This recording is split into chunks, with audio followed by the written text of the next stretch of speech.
joins us immediately. Facebook changed something again. Shocking, I know. So I know we're live on my personal profile and on the Velveteen Lounge Kitchen page, but I can't actually be on both pages. Oh, Lisa and Errol, yay! Hello, on the Facebook channel. Good to see you. I was just saying, like, if anyone's watching on my personal profile, I'm sorry I can't comment because of the changes Facebook made. So I highly recommend coming to the Velveteen Lounge Kitchen page. I'm sorry. I would love to, but I just can't. So anyway, yeah, I can't. You have to either be signed on as Velveteen Lounge or as me, but both. Take it from the words of some sage American philosophers. You can't be two places at once when you're nowhere at all. Anyway, if you recognize that, drop us a line. I guess it means I'm nowhere, but no, you're yay! I'm so happy everyone's here. Yeah, and more people are joining us. So coming in. Hi, Kate. Ann. Good to see you. And Julie. Hello. Excellent. All right. Well, it's a party. We've got people here. So who's ready for a drink? Yeah. This one just raised her left hand. I know.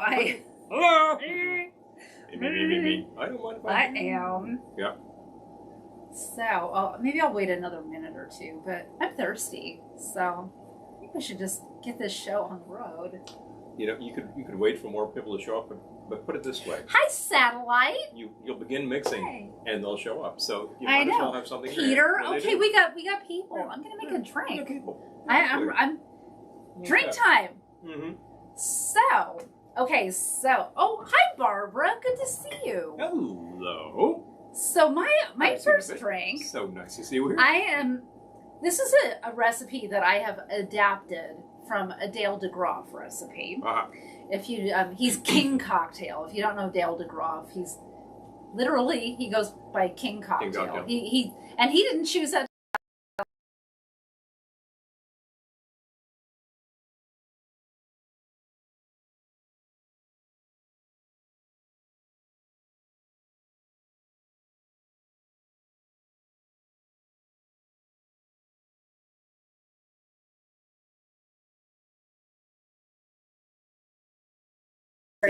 He's very, very nice person. Really personable. Besides being King Cocktail. I mean, I remember there was a book signing, but we've also met him at professional events. We met him at Tales King Cocktail. Like really low key, and he was doing the job. Super nice person. Really slick. He was amazing to see him do that for like 100 drinks. Oh, Lisa says I could use one right now. I could use one. Get up. Right. Well, it's that time of day when you can say. Well, I tell you what, I forgot my water there, so I'm going to leave immediately so I don't have to leave in the middle of this broadcast. I might do that anyway. So anyway, this drink, in the book, it was called Ruby Partita because it had Partita Tequila. We don't have Partita Tequila, so I'm calling it Ruby Riposatto. Because we happen to have Riposatto Tequila. We have this lovely Riposatto that our neighbor brought us, who just got back from Mexico. Said, I'll bring you a bottle. Well, Tequila Revolucion. Revolucion. I don't say Spoiler that alert, it's good. I don't say that I've seen this on the show. Do we need to try this again?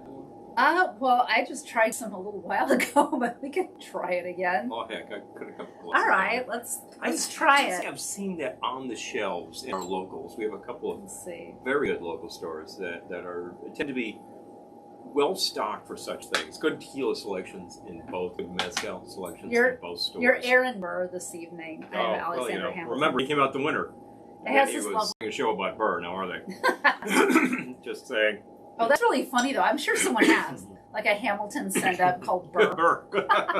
The simple fact is, you can win the duel. We would do that. You can win the duel, and then your name might be Mud. So no more time. So it's Revolucion. Riposatto. Probably one of these things that's largely available in the duty free or just in local stores. Yes. Still good. Really nice, really smooth. Still really good. Mellow character. It's still an 80 proof. Hi, liquor. Ellen. It's definitely been aged in a barrel for a bit. It has been rested, as the name says. So. I'm ready to mix with it. Yeah, sounds like an excellent idea. Let me see if I can grab the name of the distillery again. This is coming to you from... You're making me so nervous that that's open. Very hard to read here. Cascahuin is the distilleria on this one. And they did a good job. Okay, so I'm going to start with 1.5 ounces of our Riposatto tequila.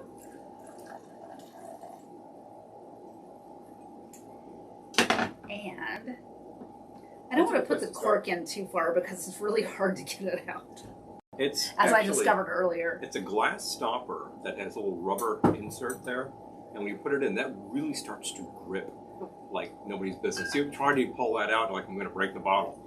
You know, one of those things. Calls for 1/2 ounce of triple sec. I'm going to use a Grand Marnier. Marnier is awfully hard to beat. For such a thing, of course, there comes a price. And I can't say go out immediately and buy a bottle of Marnier. They're not sponsoring us or anything, but we happen to really like the flavor and love to use it. Okay. I am of the opinion that if you're going to have an orange liqueur on hand, have a really good orange liqueur on hand. Oh. No bottom of the barrel. 1/2 ounce the flavors are going to be terrible. Grapefruit, ruby grapefruit juice, which is how it gets the ruby. Mm-hmm. We happen to just have a grapefruit lying around. Ruby grapefruit. So it actually calls for fresh squeeze. I don't even know. Can you? I guess you can buy ruby red in the store, but if you can juice it, you know. For the past few years, that's the only type I've seen on the shelves. It's like you can't buy the white grapefruit. And 1/2 ounce of fresh lemon juice. Sounds like a good place to be so far. So that's what we've got so far. Shake with ice and strain into a cocktail glass. Want to get back to our comments? I got it from here. You got it. We're good. I'm not done. Take a look starting here. See what we got. We have a few watching on Facebook. I'm sorry. A few watching on YouTube. Let me get my terminology straight here. If you want to comment, just drop it right there, folks. Glad you could join us. Catch up on our comments here. Boom. Yeah, could use one right now. Okay, so Marnier, you can take Marnier straight up. Ooh, that's good.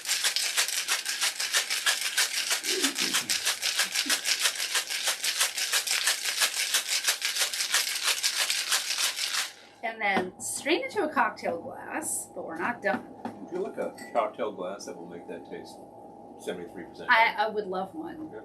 Thank you. I'm smart. I put them in here. Hey, I did. What do you know? So, do you mind? I don't mind at all. Thank you. Mm-hmm. It's not done. You're tasting an unfinished. Tasting the preliminaries. All right. Actually, you know what? I'll take that back. I have a little bit of a sidecar here. Oh, you do? Then you will take this back. Haha. I love to refill. Okay, so I'll do that instead. All right, now you take 1/2 ounce of creme de cassis. Is one of these 1/2 ounce?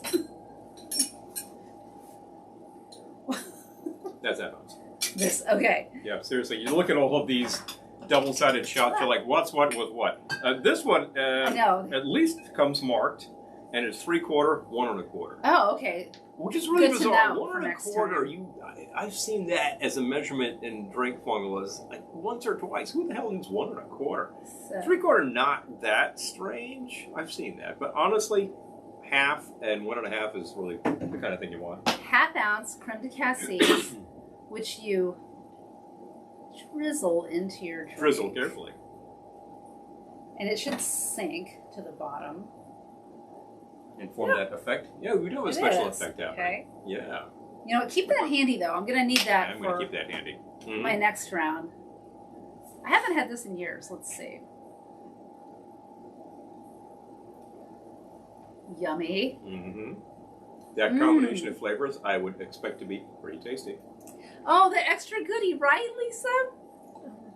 Love it. That's really nice on the throat right now.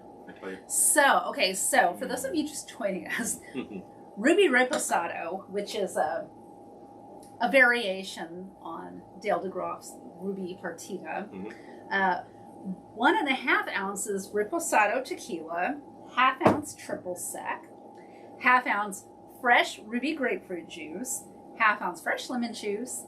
Shake that, strain it into a cocktail glass, and drizzle in 1/2 ounce of creme de cassis.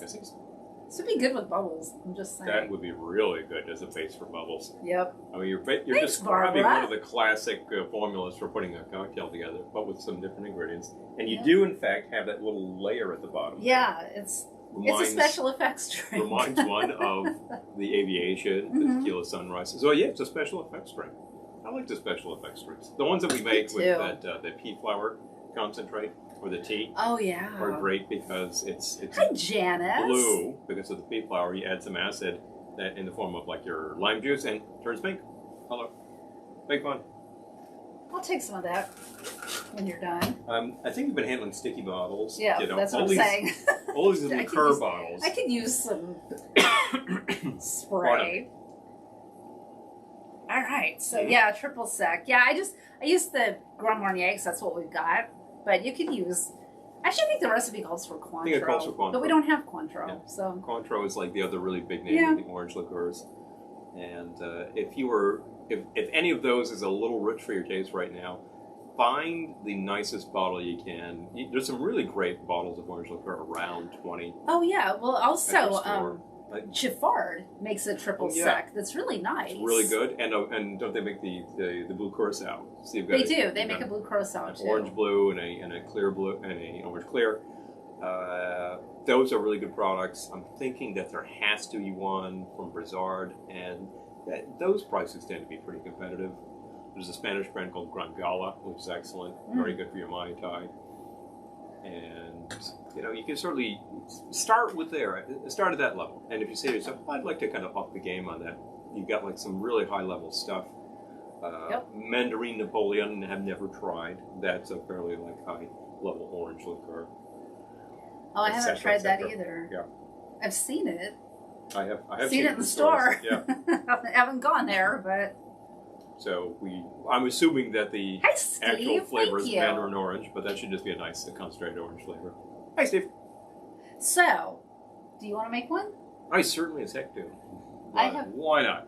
Mm-hmm. I have already tried this one that he made. He made this yesterday, right? That was yesterday. I was just sort of monkeying around with ingredients that we happened to have on hand, some of which we haven't had in a while. Pardon. Starting with, say, Karuma Dark Rum. We got some Karuma in. I placed no order. It came mail order. Isn't that great? And guess what? Check this out. This is the old label. They went back to that. I always liked this better than their newer label. It has this really classic sort of 1940s look to it. Well, maybe a lot of people liked it better if they went back to it. They just had to said to themselves, wait a minute, that was a really good thing we had going. So let me you need find your recipe, myself. Right? I do, and let me find the cocktail sugar. Elderberry going down.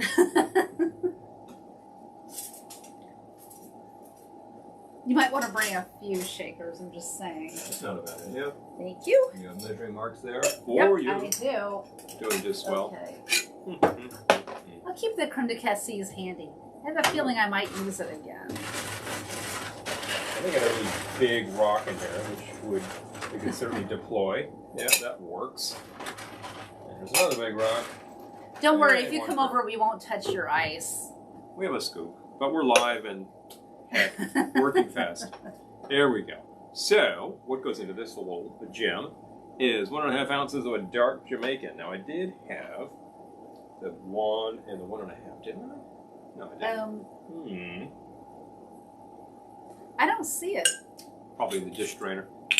So we're just I going think to... it was in the dishwasher, yeah. Going to measure via these fine lines on here, which I have checked out. These are actually accurate. If you ever get the vintage shakers like that. They're good for drinks because if you're making, say, 2 that require 2 ounces, you pour right up to 4, and then add 1, that kind of thing. Pretty handy for that. Let me assist. I appreciate that, thank you. Okay, 1 ounce of guava nectar. We happen to have this. Recently we did a bunch of tropical stuff, and you picked up some fun juices to mix with. Yep. So I've been starting to use the guava. The nectar lives up to its name. It's a little thick, as a matter of fact. Oh, yeah. There we go. So, kind of pulpy. Well, I was going to say, it's a little pulpy. It's got a really nice aroma to it. I always expect guava to be red, but I guess that there's the point variation too. Well, Peter, if you're offering... Well, you know what I say, particularly when I'm on the ground in Lake George. If you have something you'd like thrown on the grill, bring it on by. I certainly remember the time that somebody said, could you make me some kosher spam? And I'm like, no such thing. But she had a can of the turkey spam. I'm like, if you're good with it, we can serve that up. We have been experimenting with the vegan spam, by the way. We have, in fact. We followed the recipe, and it came out. It came out. But I'm just thinking that we need to tweak it a little bit. We're working on flavor and texture, and I think we'll get there. You got to try things a few ways. The recipe that you found online specifically said untested. It's like, oh, great, guinea pigs. I didn't find it. It was sent to me. Oh, it was sent to you? Yeah. Oh, who sent it? Josh. Oh, Josh, thank you. Thanks you again. So, we tested it, and I think we are going to try a few different things with it. But that's the case with a lot of these things. You certainly see us mixing drinks, and we try different things. What the heck? One more time. Shot of your dark Jamaican rum. We've been using Myers for some time because we had it, and then we ran out, and now we need a much more economical price on the Myers. So in the meantime, we ordered the Karuma, an excellent choice. 1 ounce of the guava juice, the drink.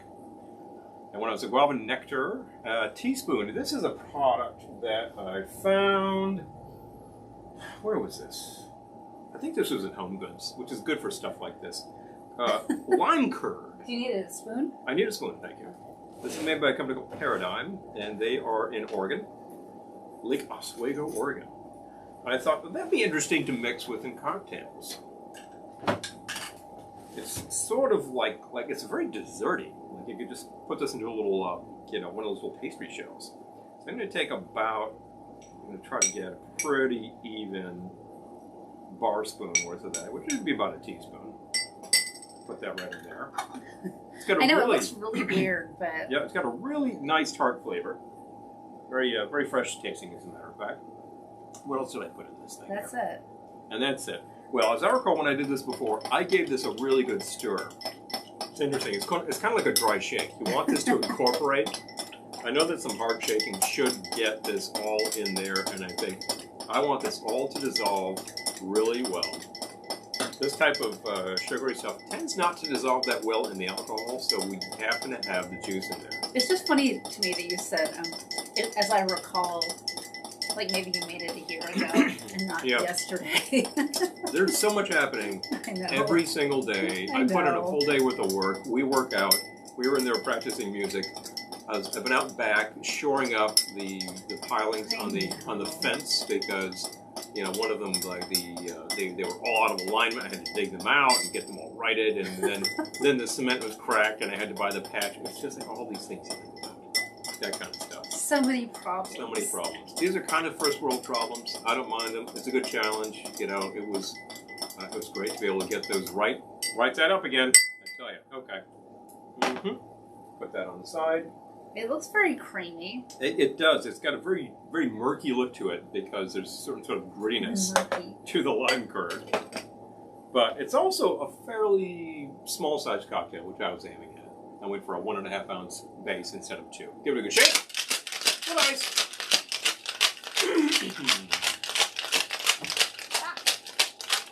Watch the ice bucket. There goes the ice bucket. No, don't disturb the ice Amy. bucket. Good to see you. Hey, hello.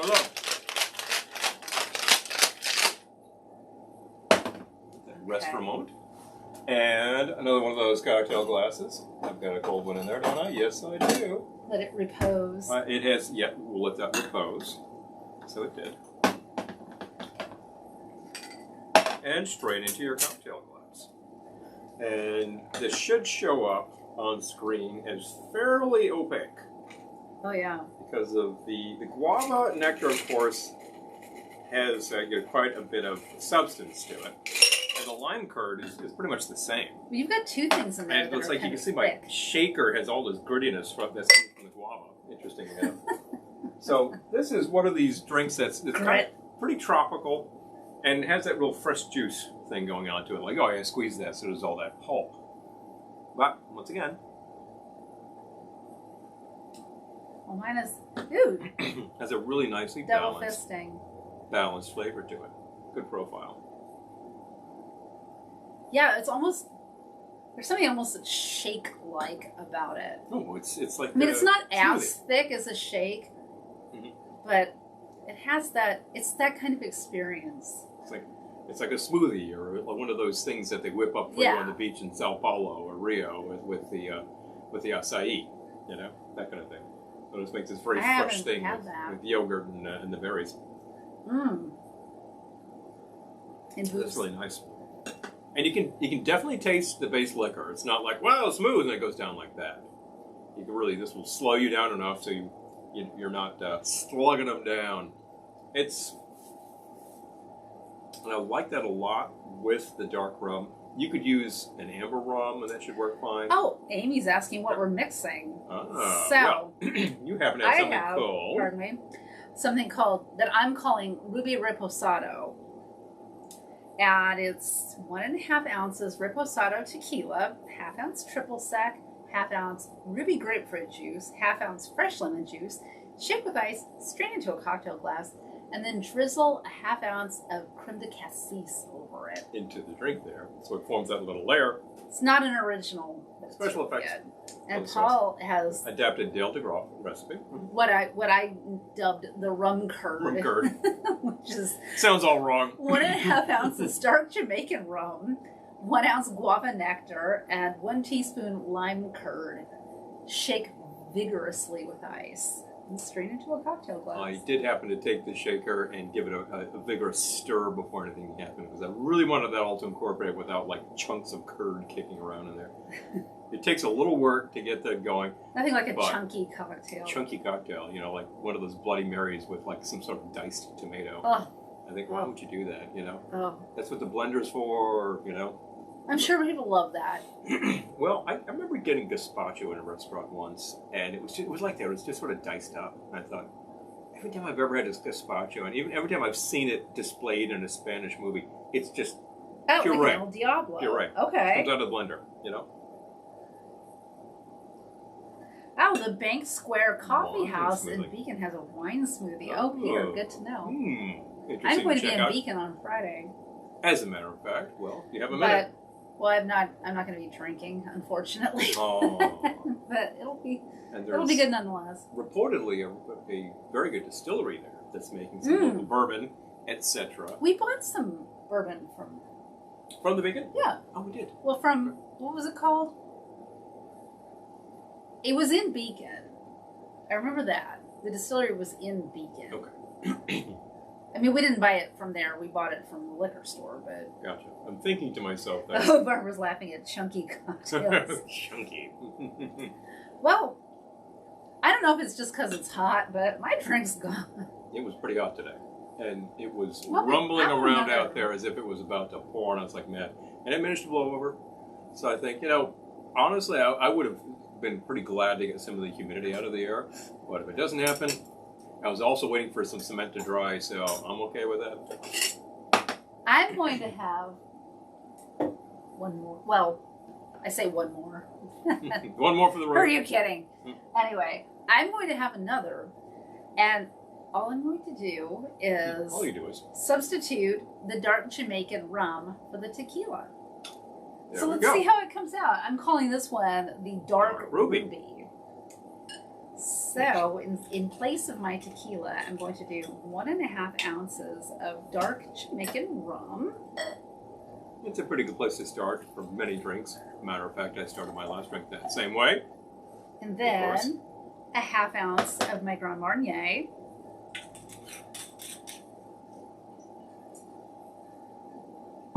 Where's your metal part? It's over here. This is really heavy. Pardon. Marnier. It's really heavy. Tell you what, I'll actually be classy. Grab the scoop. Oh, thank you. I had to make room for the scoop. All right. 1/2 ounce Grand Marnier. And back to my ruby grapefruit juice. 1/2 ounce. Wow. Now it's slippery too. I'm getting super paranoid about the Grand Marnier. Well, you know, it's slippery and expensive. I'm the lovely assistant right now, so I can I think we just named our next drink. Slippery and expensive. Slippery and expensive. That was, wasn't that an album from, who am I thinking of? In the 80s? 1/2 ounce ruby grapefruit juice and 1/2 ounce fresh lemon juice.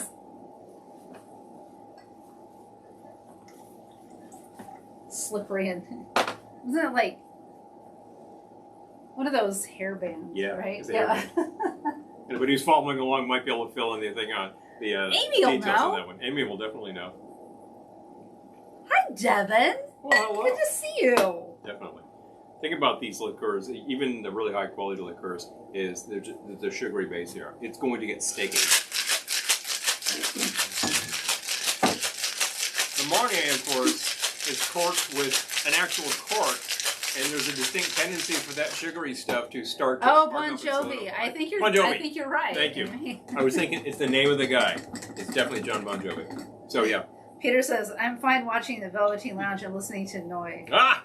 No, that's a pretty good place to be. All right. I could use a glass, please. A cocktail glass like this size, perhaps? Or a larger size? I think larger. Larger. Let's find a larger size. Thank you. Which would be, for instance, this. Thank you. Not too dusty.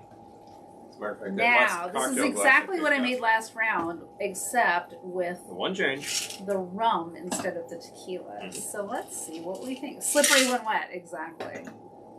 That's it, Amy. Yep. That's what we're both thinking. That's the guy. Okay. So, I'll take back my... This is the half ounce, right? Slippery. What did you say about slippery? That's it. I said slippery and expensive. Slippery and expensive and chunky cocktails. There's a whole double album happening right there. Yeah, slippery when wet. Okay, yeah, that's... We remembered it. I'm thinking of cocktails. We remember that it existed. Oh, I do. I was absolutely like on the tip of my head there, and I'm thinking, oh, it's one of those groups I know. In New Jersey, I was definitely thinking that. Absolutely, they are local boys. They are our local heroes, etc. But I knew that our audience would know these things. A half ounce creme de cassis. So this is the dark ruby. Mm-hmm. Keep this over here too. That will be useful for things.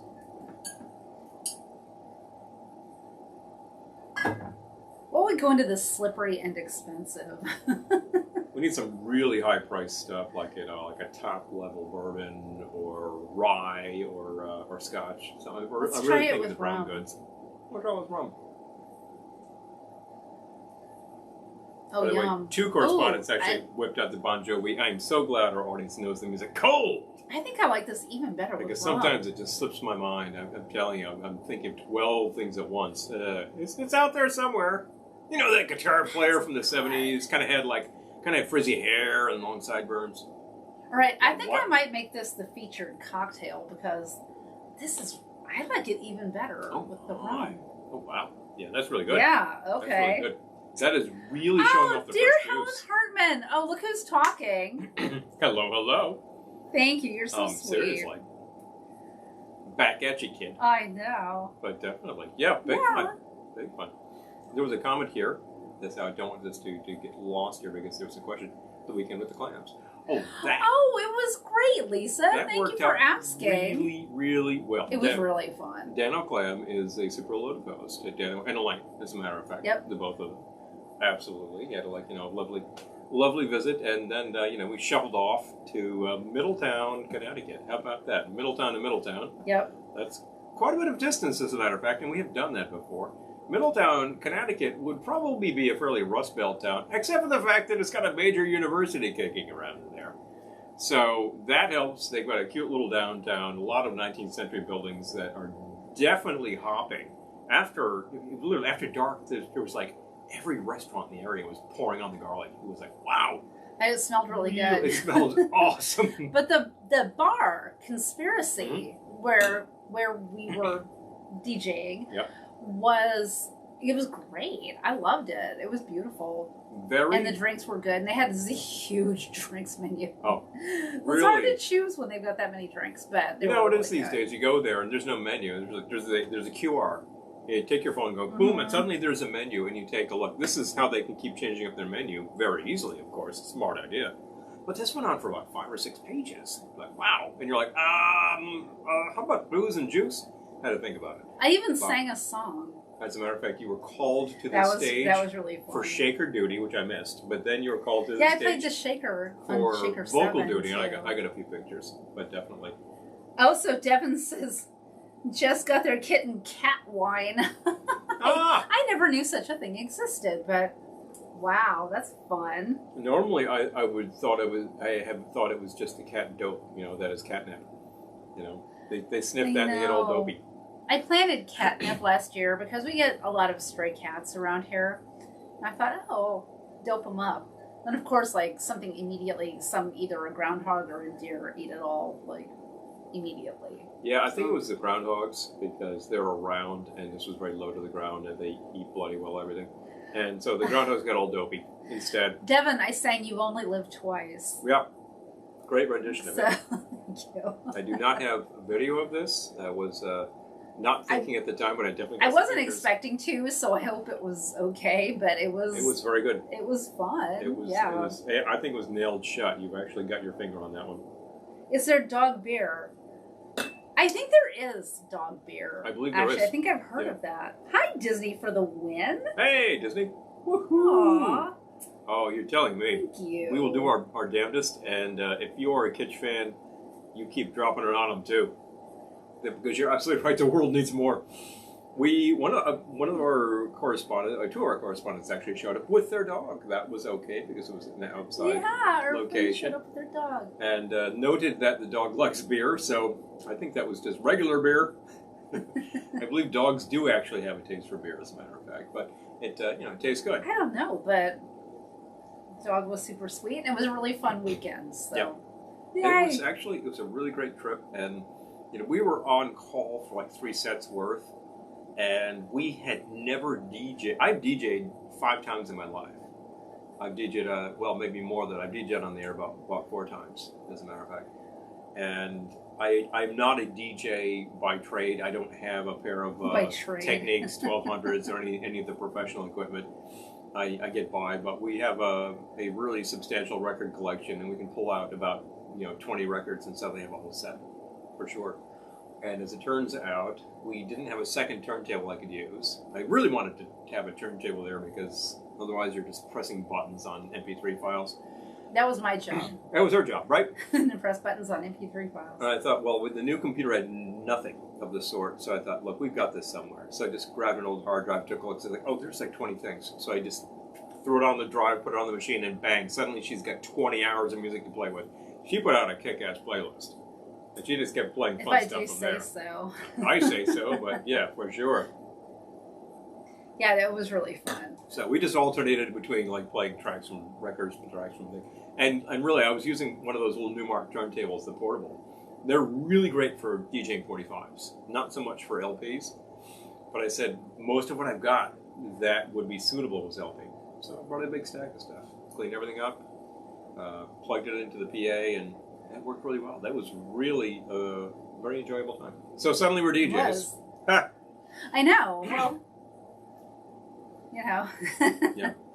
You never know. As one does. We come into your town, we'll have you party at town. That's right. We try our damnedest there. But it was actually, apparently within the past year, the joint has had to adapt, like everybody, right? Right. Now, I'm not saying apparently, of course they've had to adapt, but what they did was kind of took over the alley next door as a live performance space, which leads right up to the transportation center. So you're playing right in front of this thing that's just like, the Charles H. Bradley Transportation Center, which is where the buses come in. And I'm like, this is hilarious, I literally announced it as like, coming to you from the Carteret, straight from the Carteret Holiday Inn to the Charles Bradley Transportation Center.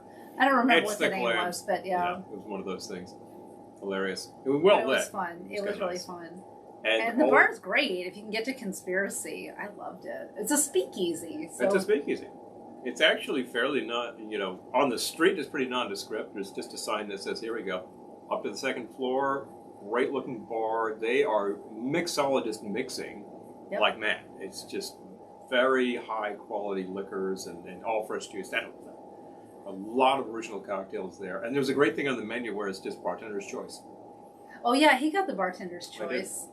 And the waitress who was serving us, she was working the entire outside solo, so it was really tough to grab her. But when I finally got a hold of her and said, "Oh hi, we'd like 2 more for this. She'd like this," and I couldn't get the menu at that point. I said, "There's a bartender's choice. I'd go for that." And I said, you just say what your base liquor is and they go to town. She says, it's going to be a little while because that table, you know, that was 12 people, ordered 3 of those. So I thought, oh, shucks, you know, I can wait. It was well worth the wait. They did something very It nice. actually didn't take that long, though. I didn't think. Ultimately, no. Ultimately, no. I think waitresses just like to keep you apprised of the facts of what's happening in case you get a little impatient. If you're there and you haven't even had a first drink yet, you might be like, well, you know, we have to leave pretty soon. But we were working, so I was like, I'm here. I'm thought captive. Everyone was very well behaved. Yeah, were. But definitely. We got like 2.5 sets out of the clams and about the same out of us, I think, which is fun. Yeah, we it seemed like it went by quickly. I know we did an hour set, and it seemed like it went by very, very quickly. So I don't know. It always feels like it goes by. Oh, Peter's asking, do they have a wine list? I didn't notice. They definitely had Prosecco. So I have to assume. Yeah, that, I bet they did. They absolutely had beer on tap because we saw the kegs as we went in to check out the bar. They definitely had beer. So I will absolutely assume. You hate to assume, right? You know what happens. But I will assume that there was a wine list there, and that they had some nice product. And I will bet that they had some good local product happening there. Cocktails. There we go. Cocktail kits. Big fun. Oh, you can buy bottles there. Oh, beer and wine. Here we go. There you go. They have all of the types. Okay. They have. Yeah, it's not an extensive list, but they have all their bases covered. Mm-hmm. So, yeah. But so, worth the trip. If you're going through that area, there are lots of fun little things to see in Connecticut along that way. You're thinking to yourself, I don't know what I'm going to find in Connecticut, but even on a foodie trail, you'll find unique things. Like if you're going through Meriden, which doesn't have a lot of promise on the face of it, you've got the unique culinary experience of the steamed hamburgers. There's 2 or 3 places that do this. Okay, so they have bottle service. Like you can buy bottles there, but it's at the liquor store prices. I've never seen that. No, that's kind of fun. So, normally when you get bottle service at a bar, they take the price of the bottle and they jack it up a lot. That's how your average restaurant makes a profit. They have it here. Like these full bottle prices are great. I wonder if that's just conditions over the past year. I don't know. Is that still happening? But good to check that out. But it's kind of fun. But yeah, this is, wow. I'm even more impressed now. Yeah. Big fun. Well, So anyway, that's Conspiracy. So if you can get there, I highly recommend it. Any bar, particularly a mixologist bar, worth its salt. And I am not sure we've seen one in recent memory that wasn't worth its salt. They're all operating to a high standard because there's a lot of them. And if you're not very good, you're not going to stick around. No. It's like pizza joints in New York City. If you serve terrible pizza, you're going to go broke. And good riddance, right? Well, any of these worth of salt will have a good and well-curated beer and wine list. So if you think, oh, I just want a beer, I just want a glass of wine, that's my go-to or whatever, yeah, you'll get that. Peter, I highly recommend you making a trip. Yeah. I think it's very worth it. Yeah. It's a cute little town. It's actually really easy to get through. And if you're going through Connecticut and you hop on Route 66, Route 66. College town, so. Straight through, then you'll actually pass some fun things like a creamery that's been there since the 40s. We stopped there one time. There's a really excellent liquor store that I recall. Pretty good Goodwill, too, if you're into thrifting. And it's a college town. So there's that kind of stuff. There's all sorts of food to eat. And it's right on the water. It's on the river. So, hey, hard to beat. Hard to beat. So I have nothing, as you can see in my left hand here. You seemed like you had an idea. That's not nothing. Tain't nothing, folks. I will take a little water here, of course. Are you going to make this, or are you going to make something else? I'm going to make something else right now. All right, what are you making? You got a very good idea with really just varying up the base liquor, and that worked out very well for that. Keep it or delete it? Keep it. Okay. Might end up making that, absolutely. All right. Okay, so what are you going to make? I have been working, by the way, last drink involved this lime curd, which is from Paradigm, which comes from Oregon. How about that?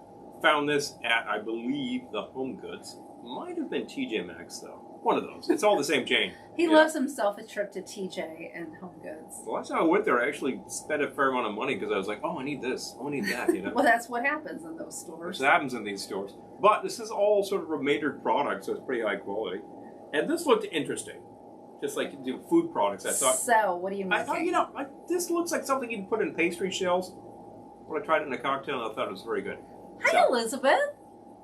Maybe you got another local version of lime curd, or maybe you can find the paradigm. Oh, Elizabeth. Word needs to stop interfering with the Velveteen Lounge. Thank you. Seriously. Cause priorities. I know, hello? right? Agreed. But thank you for joining us. Because you squeezed some grapefruit juice, I thought, what have I not made in a long time that needs grapefruit juice? Because we actually had some around, ran out of it, and I had this, I hadn't really thought about picking it up because there's only a few things we do that need it. And suddenly it occurred to me, there's a classic out there.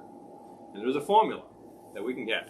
Uh-oh. That I believe comes to us from the Luau or the Ports of Call. It's not what I'm thinking. I think it's a Steve Crane kind of joint. Okay. It was originally a Don Beach joint, but all of these things got appropriated. And this is the formula that you get if you're at the Tiki Tea. You get this thing spot on. Oh, okay. And you'll get something very, very similar to my kind. So. Oh, Devin has lime curd. Oh, really? Okay. Well, Peter's asking, would you mix rum or tequila with a dry red? I've done it as a sangria. Yeah.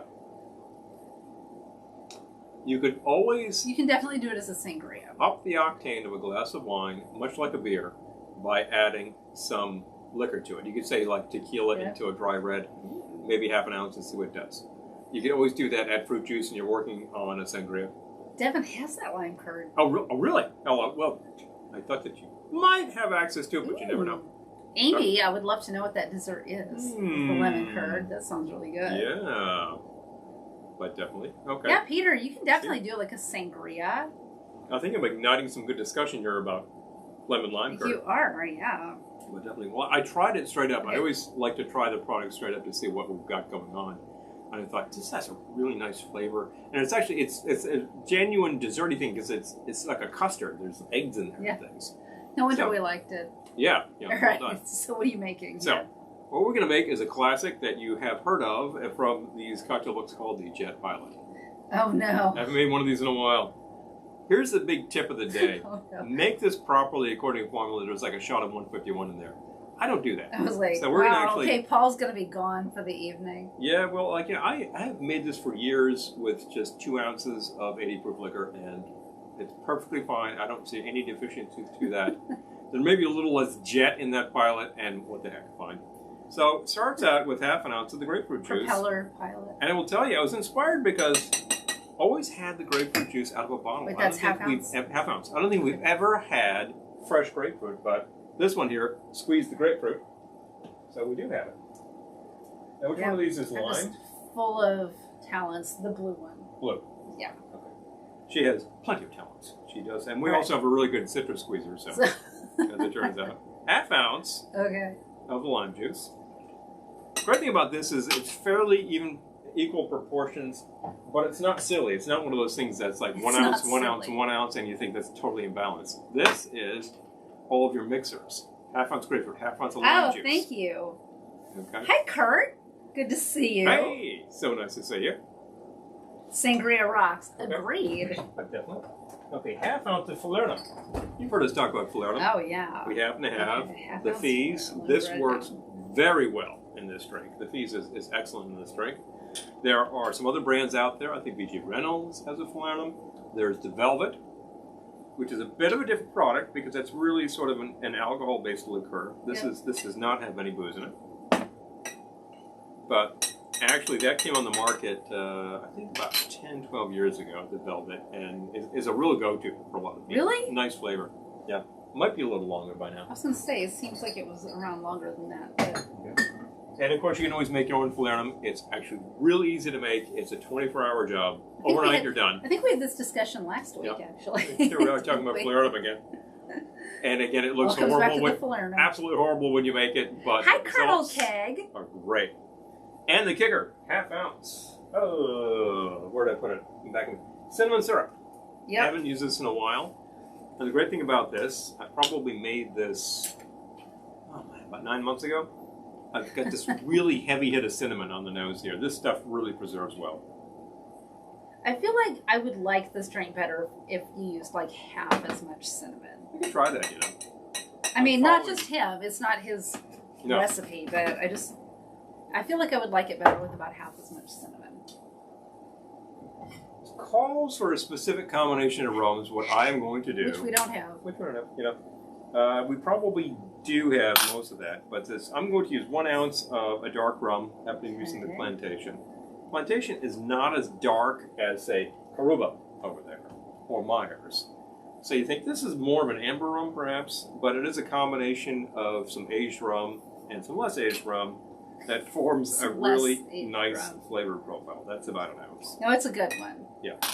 Yeah, the Plantation Dark, if you're looking for like a good medium-bodied mixer that you could just sip straight up, but you could put in your Mai Tai, and just 2 ounces of this, yeah, that's a good place to be. And not a promo bottle. I'm just talking about the fact that we bought it. We love the stuff. So, and it calls for some Demerara. Well, guess what? We happen to have some kind of rum here in the form of Hussars, and I'm about to run out of it, so I might as well just use it up. Dregs episode. I didn't use it up. God, good grief. Well, we might just have to find a way to use that up. I might just have to. Haven't had that for some time. Now, also need some Angostura bitters. Are you okay? Or some old-fashioned bitters. How many dashes are you using? I would use 2 dashes. Okay. Probably pretty heavy dashes. We're getting low on I'm going to say stuff. aromatic bitters. I forgot to ask you. Yeah, aromatic bitters. We'll definitely do, but I would usually reach for the Angostura in that case. What did you forget to ask me? For the bottle of anise liquor. Oh, that's easy. Yeah, that is pretty easy. There we go. Normally, this would be... I'm trying to think what this might be. Well, I tell you, we have this really huge quantity of the absinthe liquor, as a matter of fact. So I tend to decant that into this guy, because what I'm going to do is add 6 drops. 1, 2, 3, 4, 5, 6. There you go. That's a little Don Beach trick. Yeah, it's not Pernod. We have Pernod. I think we've had the same bottle of Pernod for a long time, because that's as much Pernod that I tend to use. But the Don Beach trick to give a little dimension to a drink is 6 drops of the Pernod, a couple drops of the bitters. The bitters add a lot of complex flavor, but so do the bits of the absinthe substitute. Now, you notice that there's not much going on there? I was going to say. It's like, gee, what a ripoff. Seems kind of short. This is actually very full-bodied, and what you do next, of course, is fill with ice. Yep. Now, Don Beach, and certainly Steve Crane would have said for crushed ice. I'm not going to crush ice on the air, kind of noisy. So I'm just going to grab the beat-up stuff from the bottom of the barrel here. The ice crusher is so noisy. We have 2, and they're both pretty noisy. Sounds like the end of times, actually. And you would really fill this glass right up as best you can. Maybe another couple of cubes. And there you go. Now you could give this a stir and be done, but what the heck? I happen to have a Hamilton Beach over here, and I'm gonna do what Don Beach would have done. He came up with this thing. Steve Crane definitely would have done this. Oh, we can actually kind of see that. Oh. Hello. All right. We managed to get that in shot.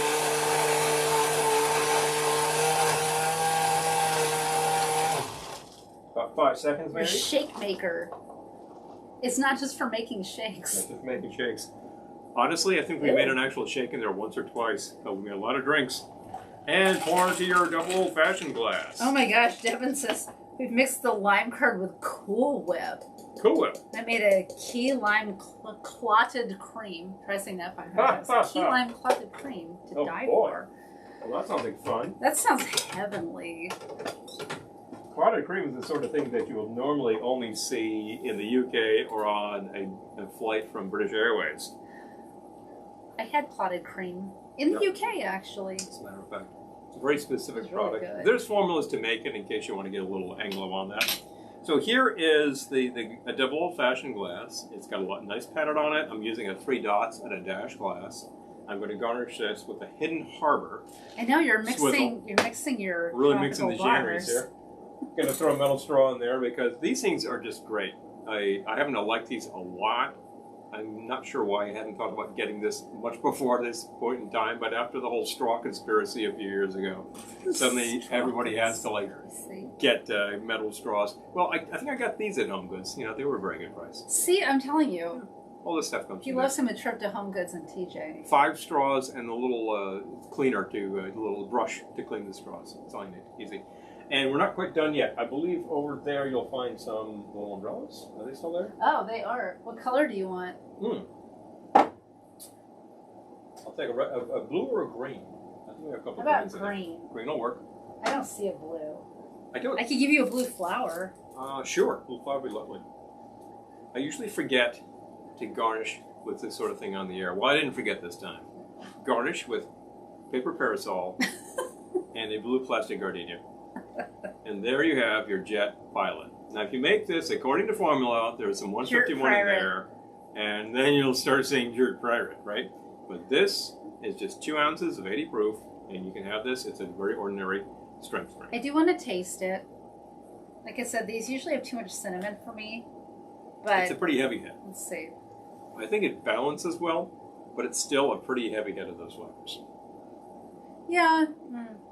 There's enough. I think maybe with half as much cinnamon. Yeah, we could try that for you. Maybe you'd like it better.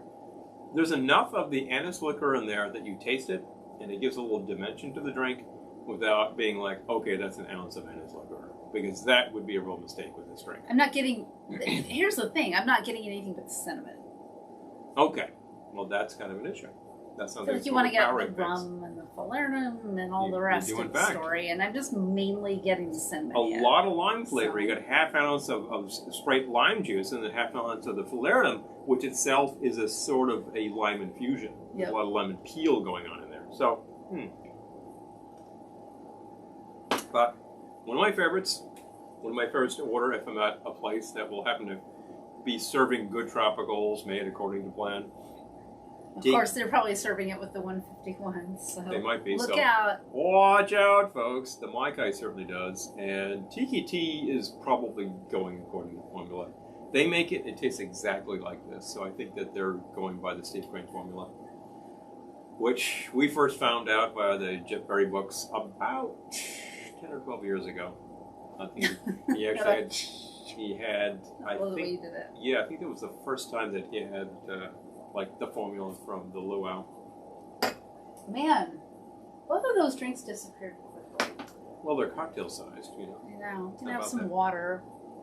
It's good to space these things out, absolutely.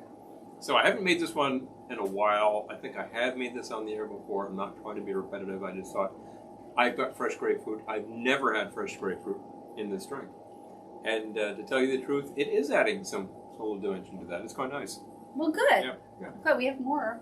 I mean, you get make something else. We have an electric citrus juicer. It looks like one of those manual ones with the the little thing that you squeeze the lemons or the grapefruits on. And it works really, really well. I hadn't used it in a long time, and we just happened to bust it out and clean it up, and it's a good machine. So happy to have. I'm trying to think. I want to lighten up for my next round. Because I don't want to get plastered. Please. So we're not here for that. We're here. I'm going in search of. I'll be right back. Go check. I'm going in search of answers. Answers, Alec. I need answers.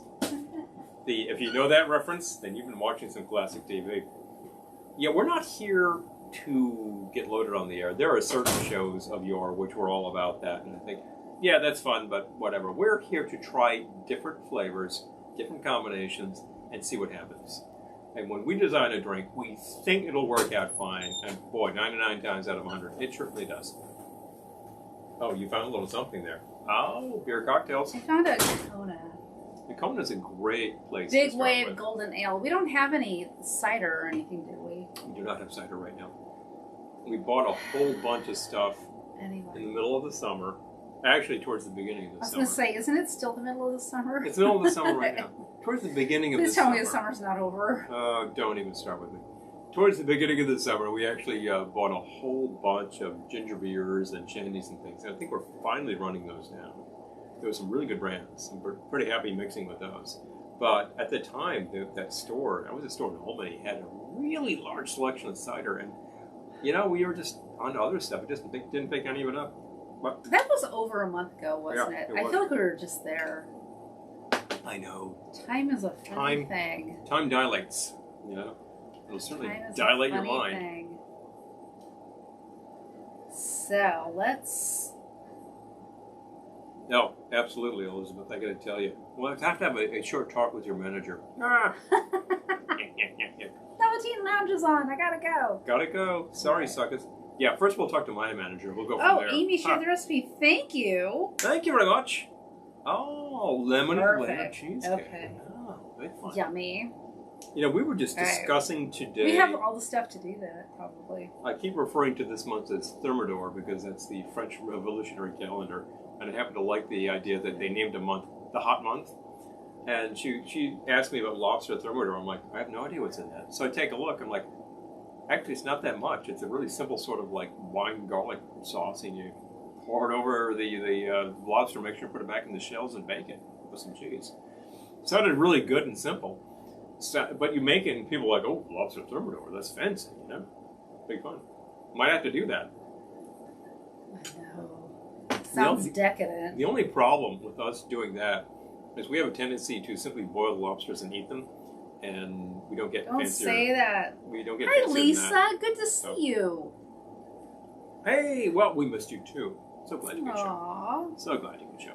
Thank you for joining us. Yeah, but definitely. I mean, people are joining from various parts of the country at various times. We are back. I know, it's like back a party. In the New York groove. We are people show up when they're available. Back at like 8 o'clock Eastern Daylight right now for you. And that tends to be a pretty good time for people West Coast, and I think people like Central time, which is good. And people on the East Coast have been tuning in just fine because you're certainly off of work, and maybe we're not too far into the evening. It's good. So I think this ends up being a pretty good time. One of the mailing lists I'm on decided to tell us yesterday that yesterday was the last time in 2021 that the sun would set after 8 p.m. So thanks for letting me know that. Thanks for letting me know. Couldn't have lived without that information. Yeah, but you know. Anyway, summer is not over. It's midsummer. As a matter of fact, you were just reading something the other day that said it was like August 7th or something. It was like considered the midpoint of the summer. Oh no, Errol got his first speeding ticket ever today. Oh jeez. Oh no. The only time I ever get speeding tickets is in school zones. Yeah. And it's always because I don't know I'm in a school zone. I remember the last time I got one, I was so upset. I was lost. I was practically in tears. I got pulled over, and the cop said, do you know why I pulled you over? I was like, I honestly don't. No. And he still wrote me a $300 ticket for speeding in a school. I was going like 40. Which, I mean, okay, in a school zone, maybe it's fast, but I didn't know I was in a school zone. I was lost. You know, purportedly, that's quite a bit more than the limit in a school zone. But those are not always well marked. And sometimes I think they're not well marked for a reason.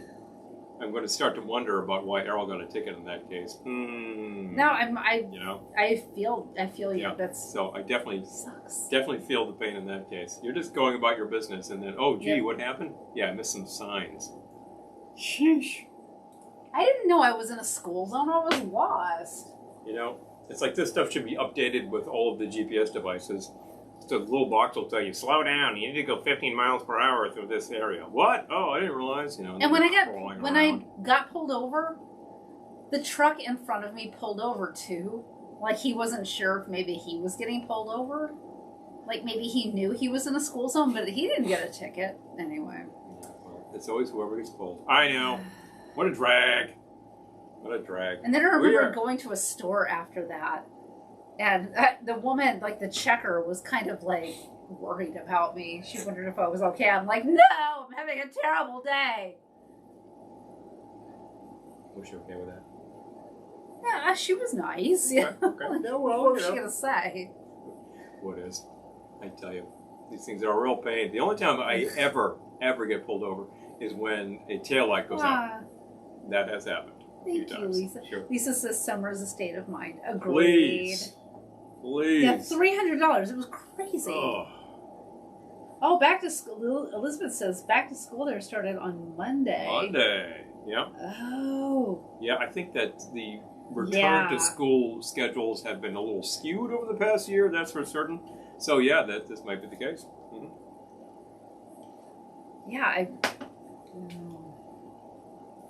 I consider summer a state of mind, and the simple fact is that the warm weather lasts well through September. In these parts, middle of October, we're still reading some pretty high temperatures. I have seen third week of October of the 80s in this part of the country, and that's pretty amazing. And then shortly thereafter, it starts to get quite chilly, well, of course. And certainly after hours, it blows off. But Lisa says Errol's dad didn't need an accelerator pedal. He needed a toggle switch. His dad would do 50 on the highway and 50 in the school zone. on off. Oh my gosh. Devin, I should have shown up. I really should have just shown up.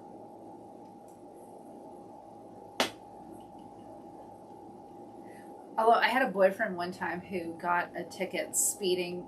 He was going between LA and Las Vegas. And he was out in the middle of the desert and he got a speeding ticket. And he was like, I'm going to fight this. And that cop won't show up. And he went and the cop totally showed up and he lost. Wah, wah, wah, wah. So but yeah, I should have shown up. It wasn't that far. I should have just gone. He saw that California plate and said, I'll just show up. Yep. There you go. That'll show you. Ping! You know, between Los Angeles and Vegas there's a long stretch where you really want to put on the acceleration. Oh, yeah. And he was in a classic muscle car. He just opened it up, you know. I remember one of my driving instructors in high school talking about, in the 60s, one of his buddies picked up a Mustang. So this was like 1967. Decided to see how, and this is before 55 mile per hour speed limits, right? And we already had established interstate highways at the time. Decided to see how quickly they could get from Providence, Rhode Island to Boston. Oh, no. This, at ordinary and enforced highway speeds, should take you, what, hour 20 maybe? Wait, Boston to Providence? Boston, Providence. I'm trying to think of how long. You would know better than I, but I'm trying to estimate how long this should take. That's maybe an hour and some change. I believe they said they made it in 35 minutes. And wait, who was this? That sounds pretty zippy to come to think of it. This was one of my high school driving instructors. So, driver's ed was talking about cranking up 95 at very high acceleration in a 67 Mustang. Oh my gosh. I'm thinking, did you have an 8-track of the Monkees in dash to cruise you along? Bingo. That's great advice, Devin. I should have shown up. Well, it is said, and I think to myself, if I'm ever caught speeding, wow, that will be a strange day because everybody passes me on the highway. Oh yeah, he's.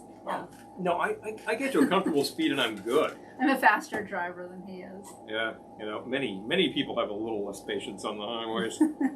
But, I don't have patience for these pokies who get into the travel lane and don't actually keep pace. Oh my, well, no, the thing that drives me the craziest is people who get in the left lane and do like 64. Like, oh my God, Bang. Get out of the lane, man. Makes me nuts. And I will say that... Get out of my way. The simple fact is, when you get a little more muscle under the hood, it's a little easier to pass these people, I will say. I'm not going to say the car makes me speed or anything. That's not my MO. But it's extraordinarily hard to go school zone speed through a school zone. Oh yeah, we have to ride the brake. You want to slow the thing way down to like 19 mph. You put on the cruise control, so you're like, exactly. You got cruise control for 19 miles an hour? Yeah, that'd be hilarious. Yeah. But yeah, Absolutely, absolutely. I know. This is a little banal driving talk, but we've all experienced it. We have all experienced it. We've all been to that stupid place where somebody said, you know how fast you were going? I don't know, 23? No, you were going 25. What? You're in school zone. And you know what? Ah. If you want to do, I don't know, here the speed limit's 65. If you want to do the speed limit, I completely respect that. Please. In the right lane. Be in the lane. Just be in the right lane. People got to pass you. It's all good in the right lane. I just don't ever want to be the fastest car on the road. Somebody else can get the ticket.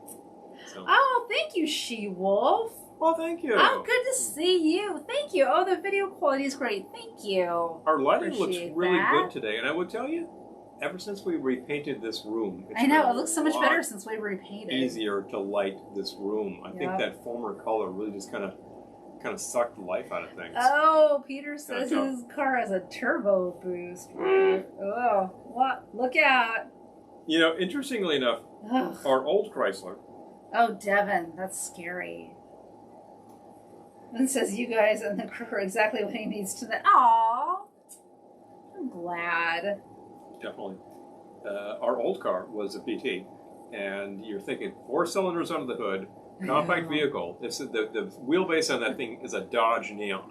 Okay, small car. Which is just depressing. But the thing looks like a little 50s truck. And you're thinking, yeah, I don't know about that. Well, it was pretty zippy.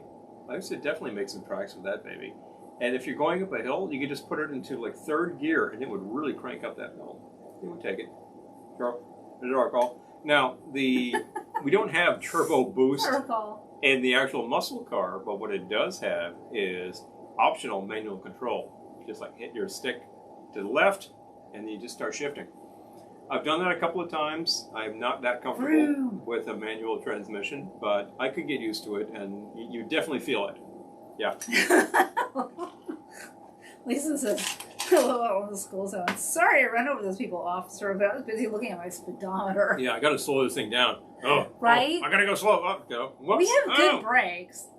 Some kid ran out in front of my car. I would slam on those brakes so fast. They're in good shape. Absolutely. Someone pulled right out in front of me the other day. I was just right on those brakes. That person didn't even look. This is the major hazard that I see these days. As we're talking about banal subjects like stupid driving. Well, it's happening all across the country. Everybody is seeing complete stupidity out there. We're not only seeing like people who have no concept of what signaling is all about. That seems to be de rigueur. I guess nobody takes driver's ed anymore. No manual transmission for me. Yeah. Yeah. I know. You know, some people learned on a manual and they're great with it, and then they'll pick up like a Mazda, what is it, MX-7, that little sporty thing, and they're just like, oh, you got to get manual on that. And then you're like zipping all around. It's a cute car. It's really, really a lot of fun. And, you know, I learned on an automatic, and I drive an automatic, and it's fine. It's fine. Once you have like fuel injection, all the mod cons. Fuel injection. No problem. There's no problem with that, you know. I know that if we pull up to a light and the young person next to us is driving the same car but it's turbo boost, he's going to want to smoke us. She-Wolf says, I tried manual transmission once and wound up in a ditch. Oh! Oh, no! Oh, Lisa had a Valiant. Valiant! Hello. Wow, okay. Well, you got the Plymouth. I love car talk. Plymouth Valiant and the Dodge Dart. Now, those were the two classic old man, old lady cars right there. They were extremely square.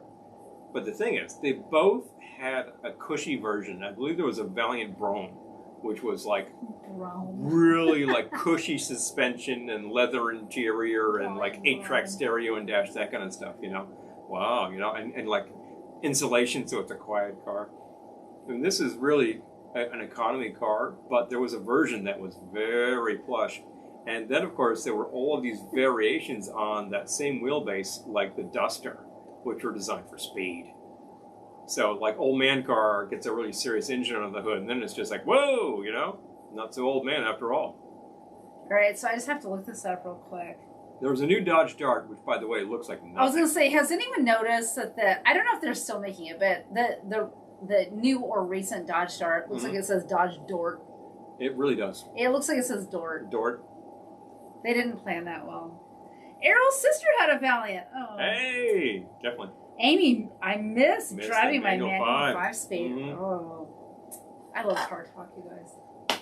We're not even car people, but we've had some fun. Hi, Anthony DiMartini. We've had some fun cars. You know? Oh my gosh, I love that the car talk is happening. Yeah, it takes some coordination to do all that stuff. Yeah, yep. She-Wolf, If you grow up in an era or just in a region where this is the thing, then this will become second nature to you. I was talking to a guy in, I think it was a guy I used to get like a lot of FedEx jobs done for, was from, I think, Ecuador. And we were just talking cars for some reason, and he says, you know, we all drive manual in Ecuador. It's just a thing. So he was very familiar with it. It was just very common kind of thing. It's like, in that case, you're good with it. I think that's very common in other countries. There was a time when that was, Best in the Snow. Oh, yeah. Errol's sister out of the valley. I love it. Yep. And of course, the Dart is... No, I'm happy, Lisa. It's like, I love car talk. I'm all about car talk. I have never been a car person. I don't really look under the hood too much, although I've spent a certain amount of time under the hood on our various vehicles. We had to do some charging of the PT when we were about to sell it because I had to keep the battery conditioned. So I want a little something. Yeah, let's go with a little something.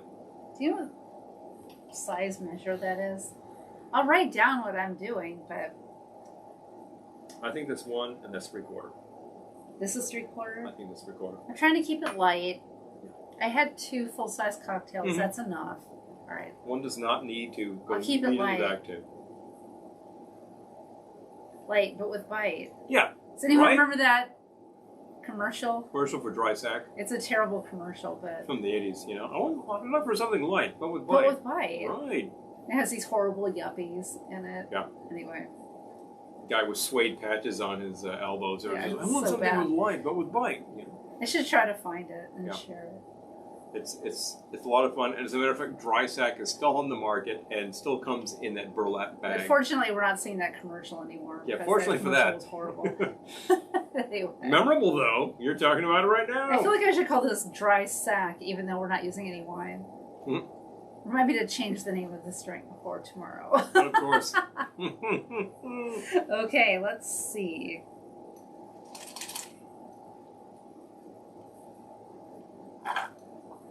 Anthony DiMartini says, I got a vintage Rolls. What? Rolls can hardly get up the neck.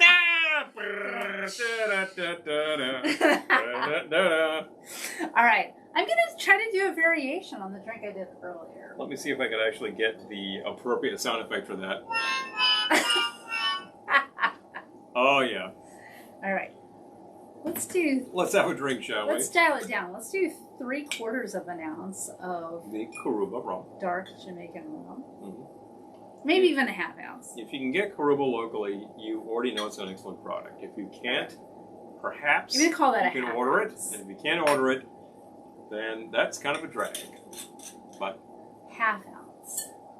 I know that we're very happy with this stuff. We can get it if we drive south to New Jersey at one of the supermarket liquor stores. How about that?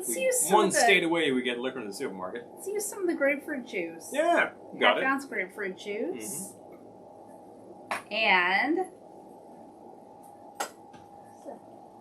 teeny tiny dropper of the creme de cassis. Well, I just mentioned that we had a few bottles recently, and Jeff. Okay, we'll call this one the Valiant.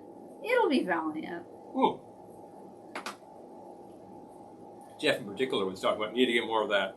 Yeah, well, they can't get it from the statey stores in New Hampshire, unfortunately. Get all sorts of fun stuff there, but Karuma's not among them. Although they do have much better prices on dark rum. And then I'm going to top it with my ale, chilled ale, because it's all I've got. Or fill, I should say. Fill with. And you could fill with your Prosecco. You could fill with your cider. Yeah, something with blue in it. You want to make something with blue in it? We've got blue curacao. We do indeed. Let me take a look at what's kicking around on... This is really good, though. I have no idea. We'll try that out. Yummy. I gotta write this down. Really fun beer cocktails around these parts I gotta write it down. We frequently have good beer to mix with. And it's a good mixer. Yeah. Let's see, I need to give this a better name. How about the Duster? The Duster.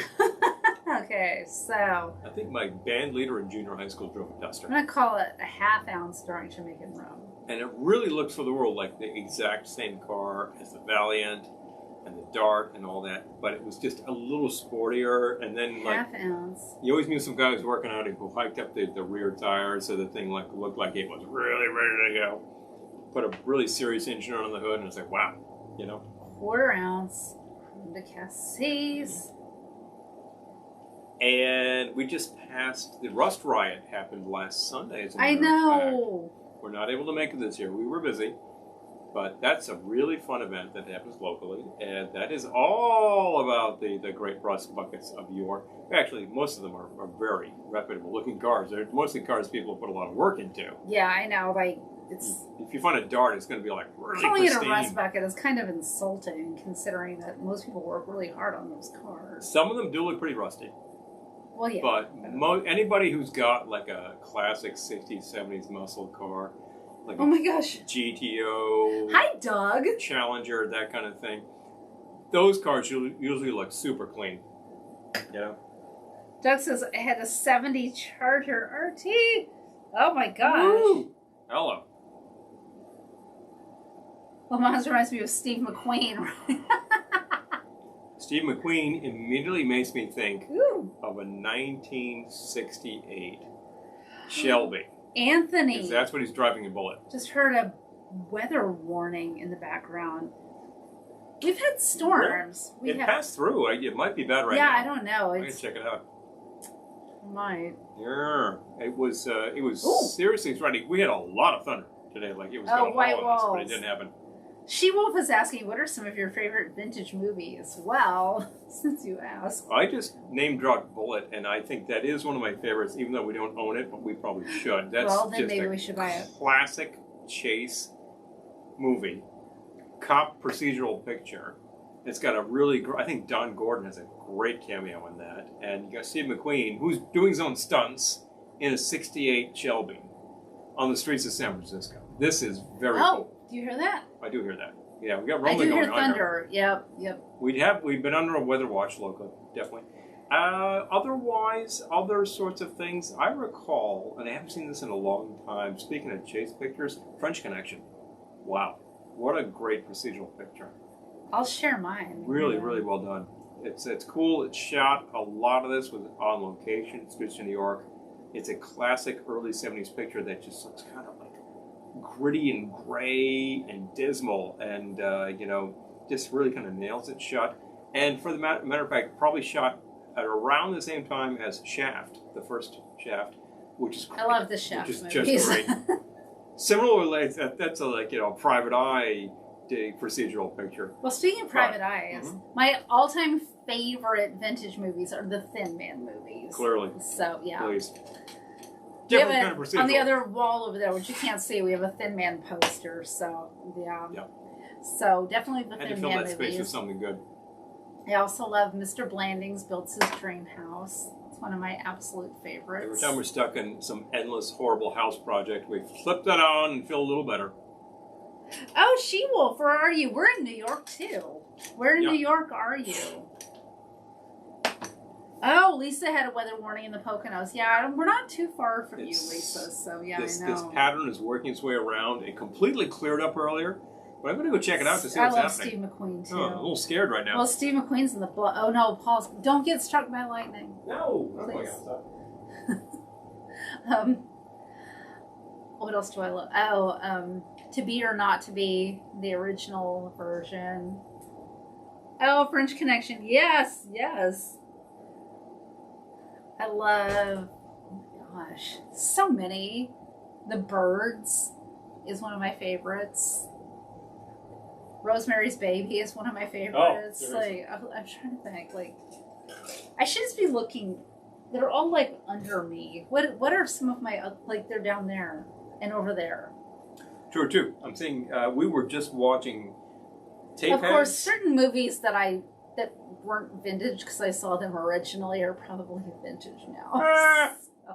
Well, that's just a factor of life. Classics.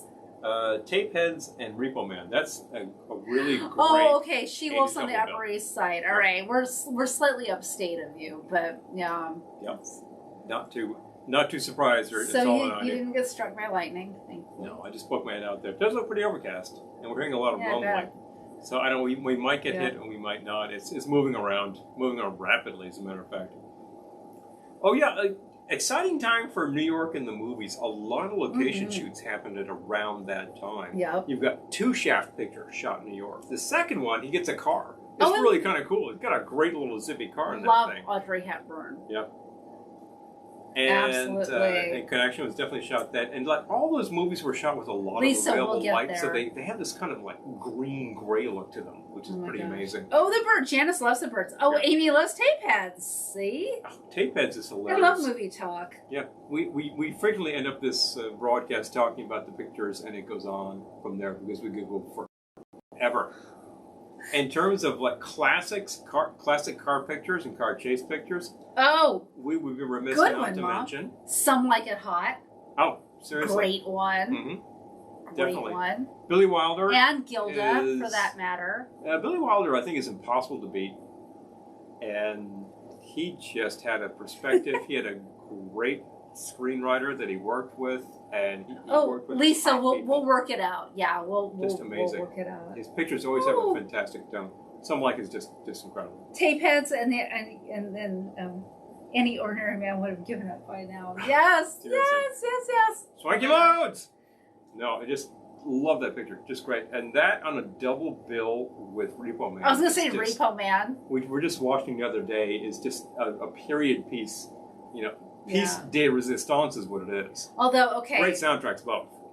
Oh, Lisa, we're going to make this happen. We're going to definitely make this happen. Mm-hmm. So I'm thinking, like, Repo Man, and this isn't as gritty as Repo Man, but does anyone else, I made Paul watch it, does anyone else remember Modern Girls?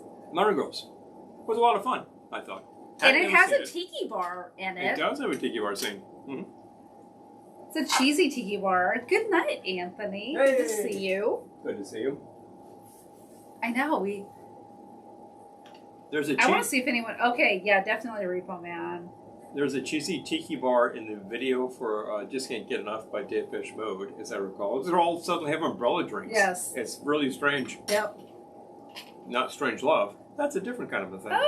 Oh, brother, where art thou? Yes. Oh, yeah.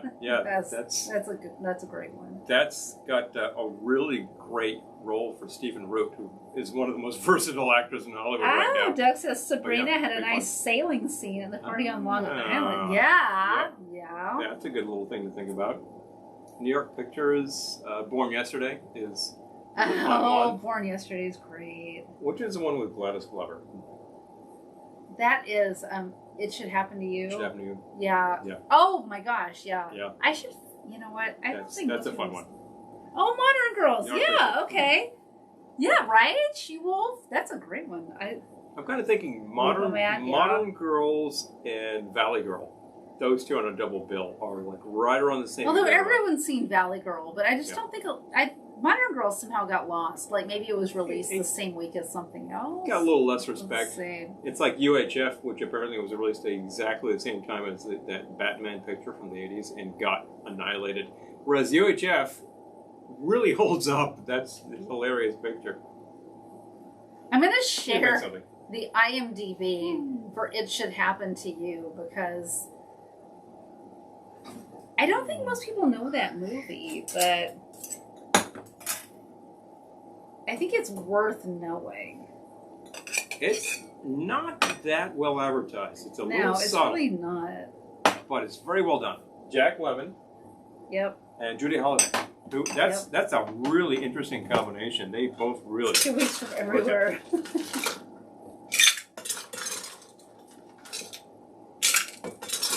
Oh, the bar on the elegant yacht in Pal Joey. Mm-hmm. Nice. Hello.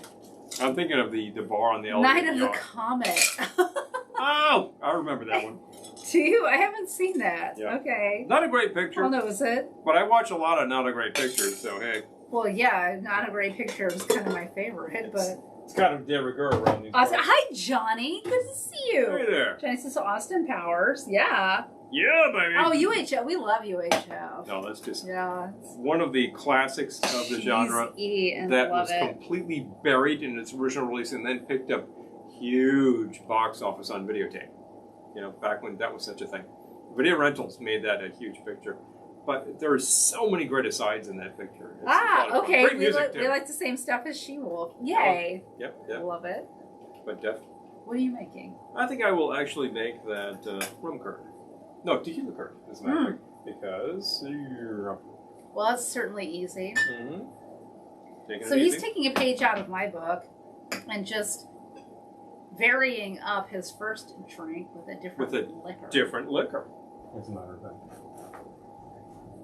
Except he left. Was it raining when you went out? It was not. Or was it just thunder? It was a lot of noise. I don't know what's going to happen with that. It looked very ominous today. My concrete is actually like solidifying out there, so I think we're good. You know? Yeah. You don't want to put Let's down. hope. You don't want to paint and then suddenly it pours. You know. No. Definitely, but it was so hot today that I think it really dried things out nicely. So this is a shot of your base liquor. I'm using Riposatto tequila. I happen to be using Velveteen, which is really, really nice. Yes. Good brand. Oh, you might have trouble finding it because I don't think we can. Yes, Julie. I think Modern Girls is on Pluto. So yeah, if you. Oh, hello. Well, Valley Girls fight zombies at a mall. That sounds like... I haven't seen it. I gotta see it now, because that would make me laugh. That sounds like Day of the Dead or Dawn of the Dead. You know, one of those. Was it Dawn of the Dead? Yeah. Oh, Austin Powers. And speaking of which, Night of the Living, for every Halloween, that's one that we want to spend around here. It's classic. Oh, Nuns on the Run. I haven't seen Nuns on the Run in decades. Sometime. Yeah, we gotta do that. Okay, so we need an ounce of... Lisa says, I just saw Jimmy Durante. Okay. Awesome. Jimmy Durante makes me think of Man Who Came to Dinner. Oh, yeah, that's Monty Willie. Just duck it! All right, so that was 1.5 ounces of your Riposatto tequila. 1 ounce guava nectar. And once again, back to the lime curd. This really is just like a dessert item, but I thought, well, that could work really well. Yeah, that's on the right. That was fun. In a cocktail. I have not seen that in a long time, but you know, sometimes it's worth revisiting some of these films from the 80s. Yeah, we're talking like Eric Idle, Robbie Coltrane, I believe. Now that's a good combination right there. Oh, jeez. My phone is worse than Night of the Living Dead. I tell you. That's pretty bad. So again, because I'm using this really thick product with this very pulpy juice here, this is a nectar, It would be I'm giving it a good solid stir. That's hilarious. It would be dead if they couldn't shop. Well, the fact that Dawn of the Dead is set in a shopping mall, happened to be an abandoned shopping mall that Romero chose, there's a real commentary happening there. There's some commentary happening with the first one. Hey, Trisha. Good to see you. And it's pretty disturbing, and it's still disturbing. But the second one is all about, like, sort of, you know, mindless consumerism, and it works pretty well for that. Okay, that's pretty good. I just wanted to incorporate this before I shake to make sure that it's ready to go. So again, this is the same thing I made about an hour ago with a different base liquor. The first one I made was a rum curd. This is... calling it Riposatto curd or tequila curd? Tequila curd. Tequila curd, yeah. It sounds all wrong, but it's just booze with dessert. That was nice. Booze with dessert sounds good to me. Many people here, many of our correspondents would say, booze with dessert? Yeah, of course. Oh, yeah. Ken says we need a cold cocktail on a hot night, right? Oh, wow. You would enjoy this. Sweaty here. Oh, okay. Julie says, I saw a Jimmy Durante movie on TV today, too. It happened in Brooklyn. Oh, okay. It took me a really long time to kind of get Jimmy Durante. He's Doug says, broad comedy. Do you youngsters consider Jaws to be a vintage movie? I didn't until I took a college class when they were calling it part of the second golden age of Hollywood. And I was like, oh, okay. I guess so. At this point, Jaws is pushing 50. So we'll bear that in mind. Oh my God. Yeah. Way to make us feel old. Yeah, we'll bear that in mind. And we'll also bear in mind that a classic car, the sort of generic definition, is something that's more than 25 years old. Right. So Jaws is well into the classics. Yeah. Yeah, definitely. Steven Spielberg is so far past that point, he's made like 100 movies. Bear that in mind. Okay. 100. Wow, he's been busy. Man's been busy. I think that this will fit nicely in this because it's not that large a cocktail. I want to get that stickum off of there. Yep. It's always a good idea to get stickum off of your glass. And strain into your cocktail glass. There we go. So, 1.5 ounces of the tequila, Riposatto tequila. 1 ounce of the guava. That's really full. Ooh, that is pretty full. Ooh. 1 ounce of the guava, and a spoonful of that lime curd. So that's just a bar spoon or teaspoon. A little full, a lot of sap. A lot of sap. And Speaking of movies. It really looks like sap, too, come to think of it. Does anyone else recognize that quote? A little full, a lot of sap. Yeah. That works Chaz. just as well with the tequila. That's really nice. Hey! Oh, the loved one. Yes, we have seen the loved one. Oh, Chaz says Jaws for the Revengers, my favorite Christmas movie. All right, well, now I've got to watch it because I'm all about a Christmas movie. This always brings up the subject of snow sharks, which is so brainless that you just have to smile a little bit and mix another cocktail. We've seen a few of these types of things. They're absolutely terrible cinema. Yeah, was that they're what pretty called? entertaining. Snow sharks? That was crazy. Sharknado was just ludicrous. I gotta look up. But kind of funny, kind of stupid funny. I remember that one. That was bad. I remember Jaws 3 3D. I saw that in the theater. Which was around... I realized I just dated myself. Around at the same time as Amityville 3 3D.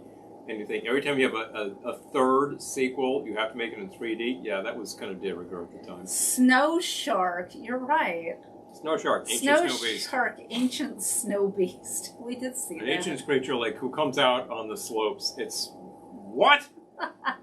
The idea is so stupid that you fall down, but it's actually no. It's actually kind of entertaining, Gotta say, I'm not going to recommend the worst movies in the world. As a matter of course, we really prefer the worst. Oh, movies I love Christmas with the Cranks, Lisa. Oh, yeah. And I just saw this past year. I know I'm way behind the times, but this past Christmas, I watched Bad Moms Christmas about 8 times because I loved it. You see it once and you want to see it again. But I love Christmas with the Cranks. I did finally purchase that one.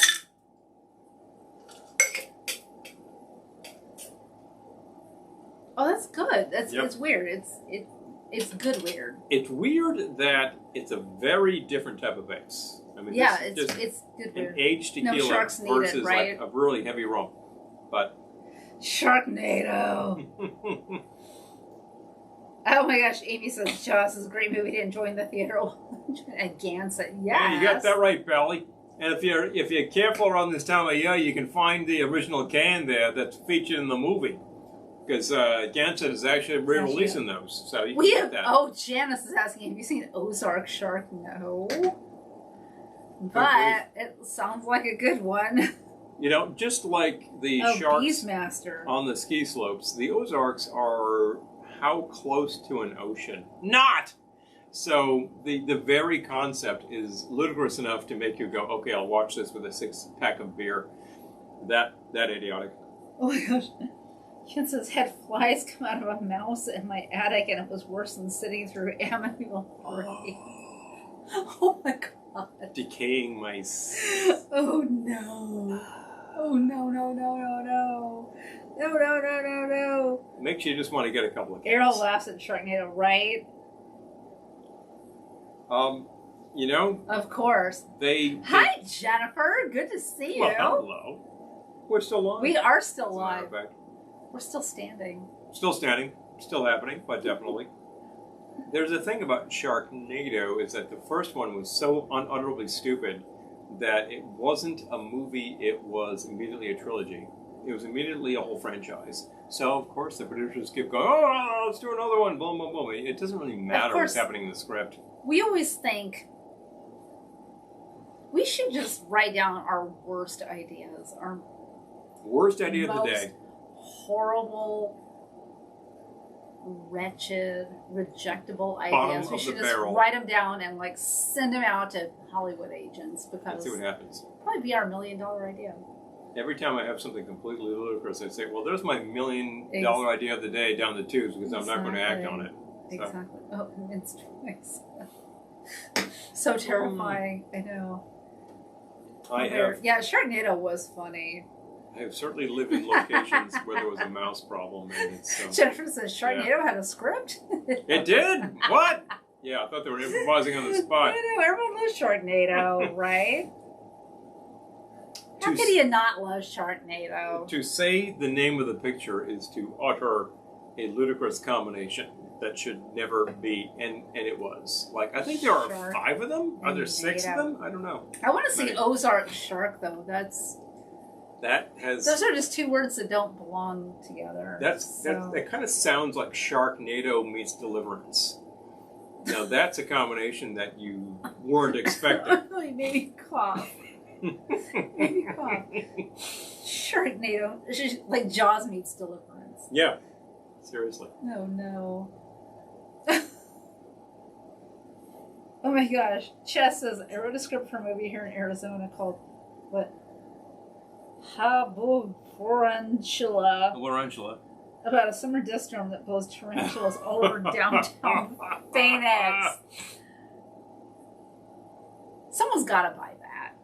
Why wouldn't they? If they can make Sharknado, then they can make Tarantula. I'm sure that there are producers itching to buy that concept. I know I would watch it. The simple fact is you come up with any kind of random idea like that. Cousin Oliver was the bus driver in Sharknado. Oh my gosh. Aqua Genesis indeed. Ozark Shark is terrible. I'm counting on it. Because I'm going to go looking for it. I really was expecting that, and I would have been horribly disappointed if it was a quality picture. Masonado. Oh, no. Oh, She Wolf got knocked offline. Oh, it's the weather, right? Yeah. Oh my gosh. Yeah.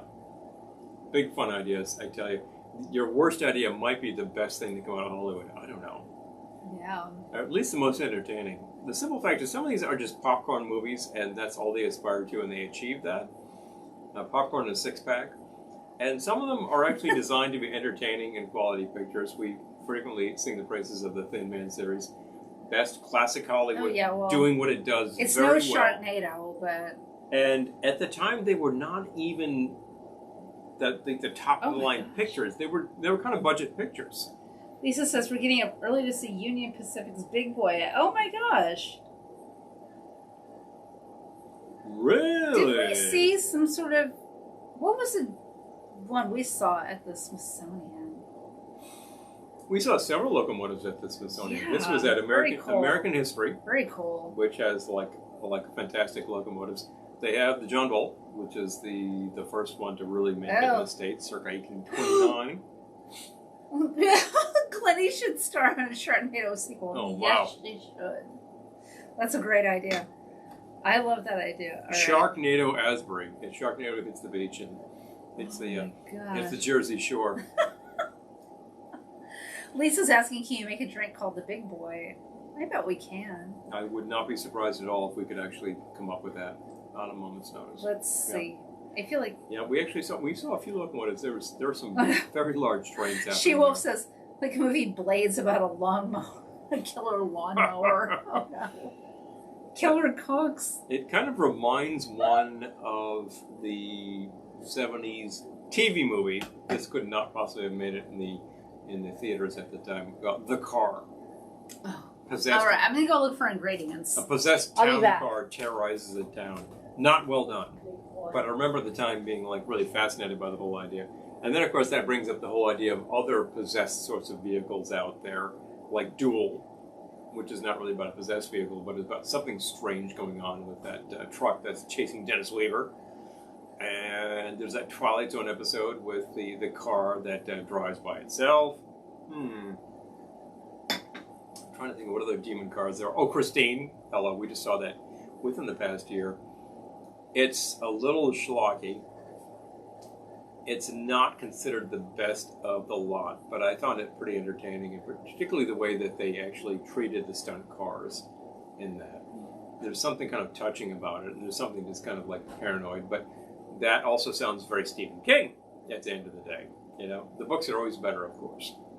But Christine was pretty entertaining when we saw it, I thought. Oh, Killdozer! Oh yeah, that's the classic possessed vehicle movie right there. That and the car and Duel, I think they kind of work as a sort of a triumvirate of such things. I personally have the opinion that Duel is not such a great picture. It gets a lot of attention because it's a Steven Spielberg TV movie from the early 70s. You know, it's okay, but I think that there are a lot of unanswered questions going on there. I suspect there are a lot of unanswered questions about Killdozer too. We need a fun-sized Snicker bar for this drink. You tell me. Actually, to ask the question is to answer the question. All right, fine. There we go. And come to think of it, didn't Killdozer spawn a band named Killdozer? Yes, of course they did. I think I own some.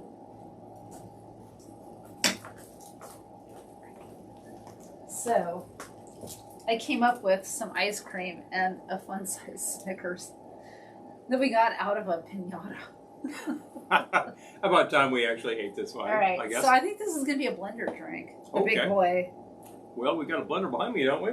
Yes. Is it hooked up? Oh, Errol's sister's named Christine, and he wasted no time teasing her about it. Oh! Oh, my mother in the car, yeah. Mm-hmm. A Bob Evans-inspired drink. Oh, my gosh. Peter, I need to go to Bob Evans again to get some inspiration. Okay, I need to plug this in, so I'm going to go find me a cable, and we'll go from there. Really? It won't? It's so close. No, it's plugged in. It's plugged in. Turn it on. It's not plugged in. It's not? I think it's really close. You don't need to go to cable. It's literally right there next to the power strip. He's going to get an extension cord for something that's literally this far from the power strip. You're shorty. It's literally right there. Anyway, the big boy. Actually, true. Yeah, we could put it like right. Yeah, you don't need an extension cord. It's really hard to get into this thing now. Yeah. Okay. All right. The big boy. Big boy sounds like Bob's big boy. Should be a burger attached to that. All right. Okay, so this is actually happening? This is good. Yep. Okay. This is gonna be crazy, but hopefully it'll be good crazy, not bad crazy. What? Okay. We've had some fun ones tonight, isn't I'm there? thinking. We've had all right, big a drink boy. and a variation 2 times. Big. Jet Pilot, haven't made that in a long time. Okay, so let's toss in a fun-sized Snickers. Into the blender? Yeah. You won't blend it in, or do you want to garnish with this? I thought it should be all blended in. Okay. Well, if you have a differing opinion, I do not. You're making this one. So. Oh no, it's all on me. One fun-sized Snickers. We need something to scoop with? Bar. Yeah. Yeah. Got some coffee ice cream here. This is improvised. So, how much we gonna do? Oh, do a scoop or 2. Let's do. That's plenty. More than enough. 1 scoop coffee ice cream. Large scoop. Take it away before it melts. 1 scoop coffee ice cream. All right. I think we need some dark Jamaican rum in there. Yeah. Or do we need? Oh, such a guy. Jennifer says, right? Such a guy. my gosh. If I went to space, it would be a big boy, as a big boy burger. I love it. Oh, Get Shorty, yeah. Oh my gosh, people are still mentioning great movies. Black Sheep, yes. Black Sheep. Oh my god. Yes. Do you need any milk in this item here? Is that? Do we need milk? It seems like they would drink that. Might. All right, let's put in an ounce of milk. Okay. 1 ounce milk. Because really, we just want to add rum. It's just really a delivery vehicle for rum. It's the big boy, so it will be a hefty drink.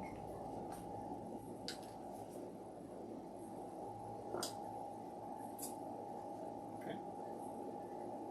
I think we're gonna. Ooh, A little drippy. On the inside, this one. Right. So I'm trying to think how much rum we need. Definitely at least 2 ounces, but possibly more. Okay. So you need the ounce. It's got to stand up to the ice cream and Snickers bar. Yeah. This is what happens when we get late in the evening. All right. Let's do, I was going to say 3, but we'll split the difference at 2.5 ounces of dark Jamaican rum.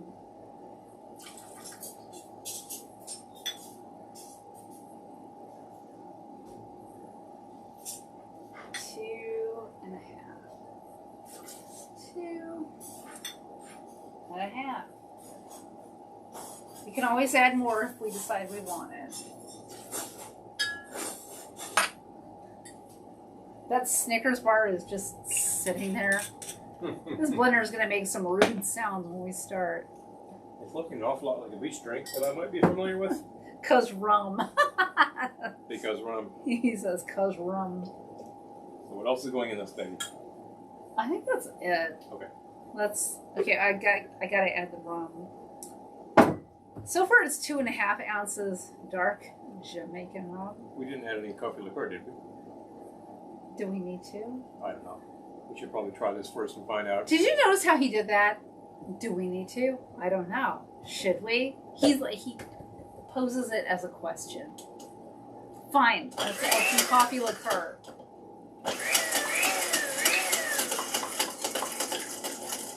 We can pulse it. I don't think that Snickers bar is breaking out.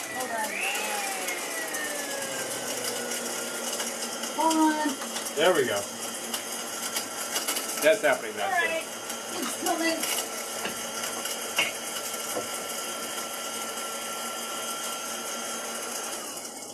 So a half ounce of coffee liqueur. Okay. I took away my half ounce measure, but I will estimate based on this guy. That's about half an ounce right there. Yep. There we go. We happen to have grind, which is a very strong coffee flavor. This new computer is weird.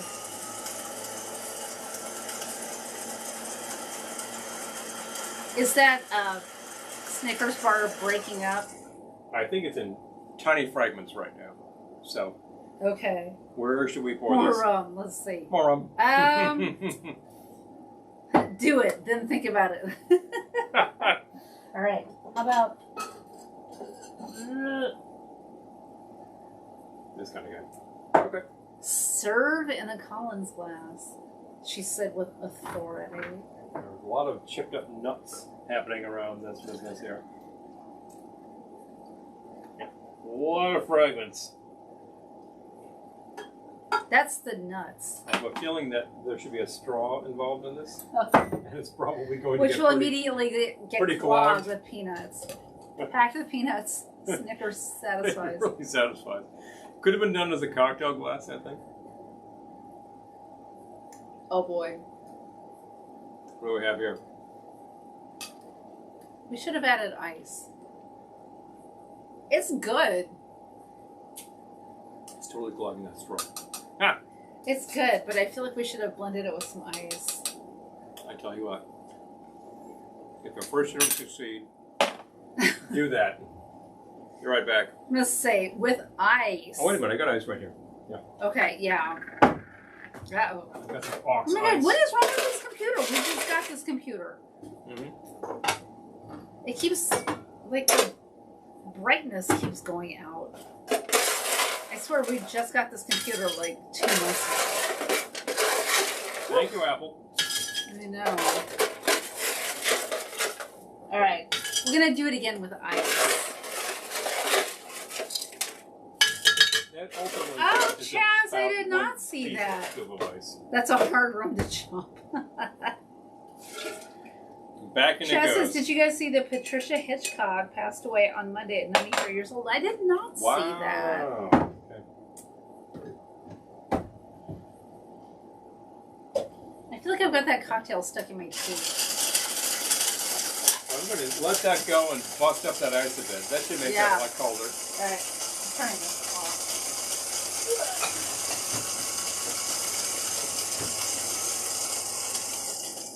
That feels good. Okay. Careful. Yeah. All the component parts here are going to be pretty drippy. Now that's actually filling our chimney glass needed ice. much more nicely. Thank you. Needed ice. That's what you need. We will apply the straw. Okay, looks like that should flow a little better. Thank you. Mm. Let's see. He immediately got something stuck in the straw. A lot of chunks in there. You grind up a Snickers bar, there's a lot of tiny bits of nuts. That's really good. Yep. I bet this is in the Bushwhacker family. Yep. It is good. I've had worse beach drinks. This is really hard to get around all those chunks. Let rum will chop easier.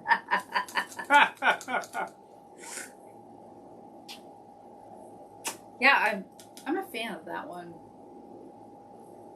I think we need a bigger straw. Can't even get this. Ugh, yeah.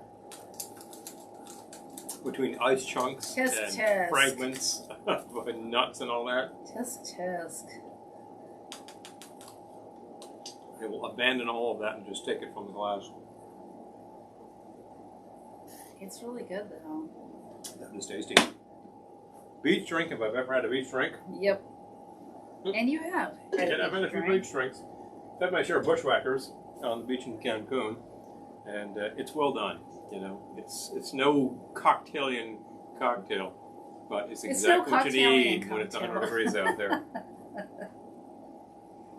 Do you need to chew it? It was a little chewy. It's a little chewy. Michael. And hi, Michael. Yeah, it was a little chewy. Notice the straw, which I'm kind of ignoring.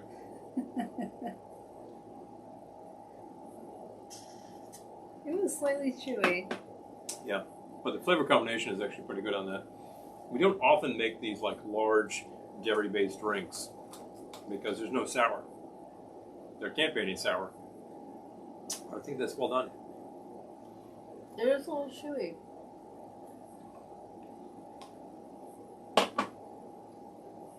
Packed with peanuts. Cocktail really satisfies. Big one. Well, is that it? That might be about it. We've had some fun drinks tonight. One hell of a lot of discussion about cars, music, and movies.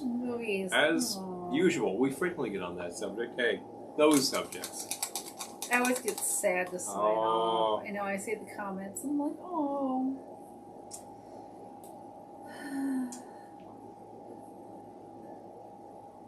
We'll be back next week. Actually, we might be back this weekend. We'll see what happens. We're not going to make any promises, but it's this one's birthday. Who said? Well, that might just be happening Saturday, and we might just happen to be up at one of our favorite resort locations. We'll be busy. But after we're done with the work, we're on leisure time. Now we're going to be on the beach or at a pool. And, if it's not raining. If it's not raining. So we might just whip out a camera and decide to throw a little broadcast your way. We will certainly be lubricated, and we will certainly be done with driving for the day. So, hey, that spells broadcast to me. We had some fun variations tonight. Make a drink with rum, make a drink with tequila. Make a drink with tequila, make a drink with rum. See what happens. I'm looking up the weather in Lake George this weekend. Hold on. Yeah, hold on. Like, Weekend. Let's see. Heat advisory. Yeah, no Of course. kidding. You're telling me, even in the Adirondacks. Let's see. Hold on. Okay.